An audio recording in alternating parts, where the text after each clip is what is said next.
of civilization and work together toward the noble aims of security and prosperity. I offered America's friendship, I offered America's help, but I said clearly that the nations of the regions had to decide what kind of a future they wanted for their children and for their families and for their nation itself. No one could make that choice for them. They had to do that themselves.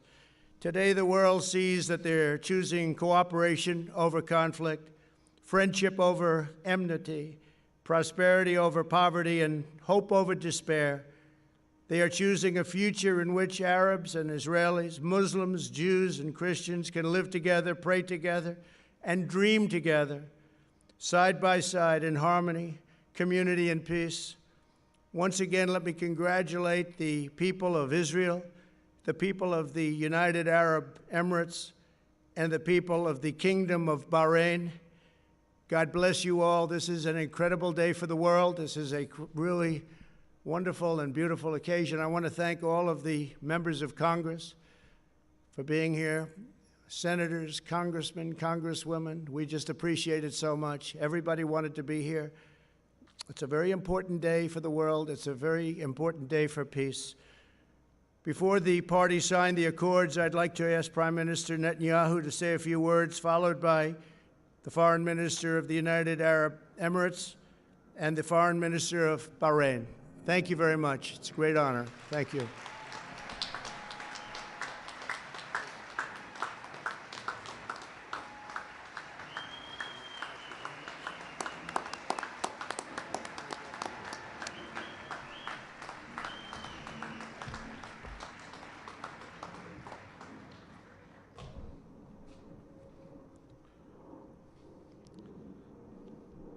Our dear friend, President Trump, First Lady Melania Trump, thank you for hosting me, my wife Sarah, and our entire delegation on this historic day. I want to recognize Vice President Pence, Secretary Pompeo, National Security Advisor O'Brien, and other cabinet members, Jared Kushner, Avi Berkowitz, Ambassador Friedman, and other members of the President's able peace team, senators, members of Congress, Israeli Ambassador Ron Dermer, his Emirate and Bahraini counterparts, as well as all the dignitaries gathered here on this sunny day. I want to also express my gratitude for all the Israelis who've worked for years, sometimes in less sunny climes, to bring this date, and I thank each and every one of you. Thank you.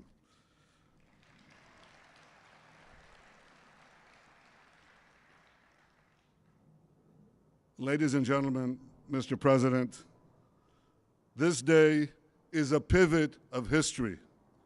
It heralds a new dawn of peace. For thousands of years, the Jewish people have prayed for peace. For decades, the Jewish state has prayed for peace. And this is why today we're filled with such profound gratitude. I am grateful to you, President Trump, for your decisive leadership. You have unequivocally stood by Israel's side. You have boldly confronted the tyrants of Tehran. You've proposed a realistic vision for peace between Israel and the Palestinians. And you have successfully brokered the historic peace that we are signing today, a peace that has broad support in Israel, in America, in the Middle East, indeed in the entire world.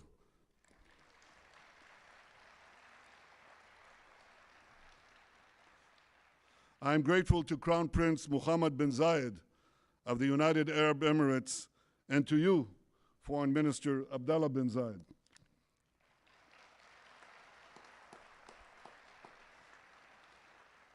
I thank you both for your wise leadership and for working with the United States and Israel to expand the circle of peace. I am grateful to King Hamad of Bahrain and to you, Foreign Minister Abdul Latif Al-Zayani, for joining us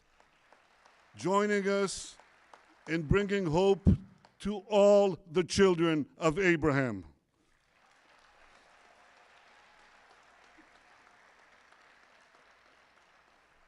To all of Israel's friends in the Middle East, those who are with us today and those who will join us tomorrow, I say, Assalamu alaikum.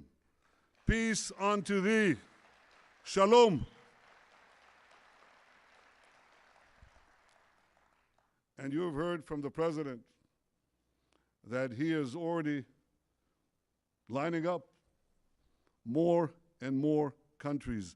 This is unimaginable a few years ago, but with resolve, determination, a fresh look at the way peace is done, this is being achieved. Thank you, Mr. President.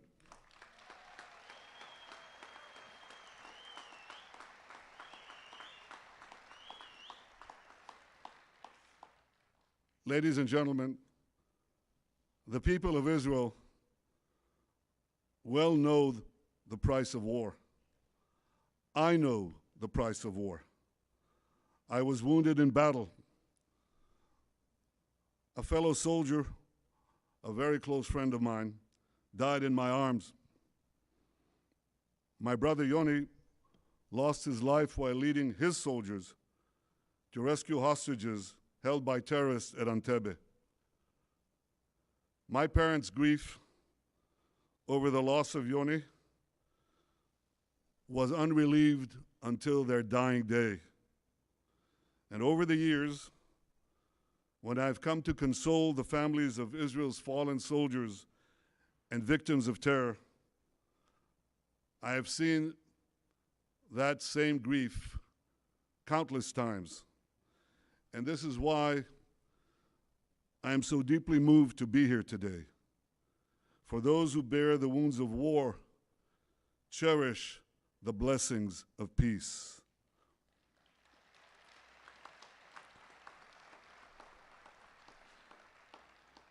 And the blessings of the peace we make today will be enormous. First, because this peace will eventually expand to include other Arab states, and ultimately, it can end the Arab-Israeli conflict once and for all.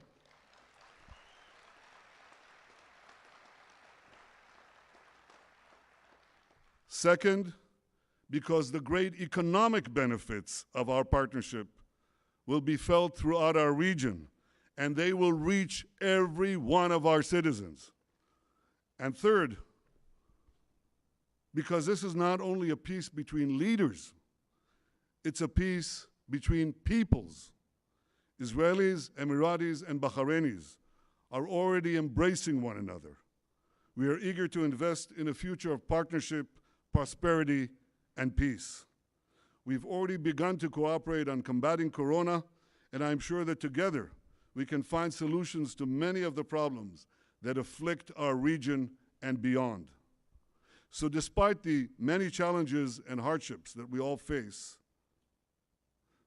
despite all that, let us pause for a moment to appreciate this remarkable day.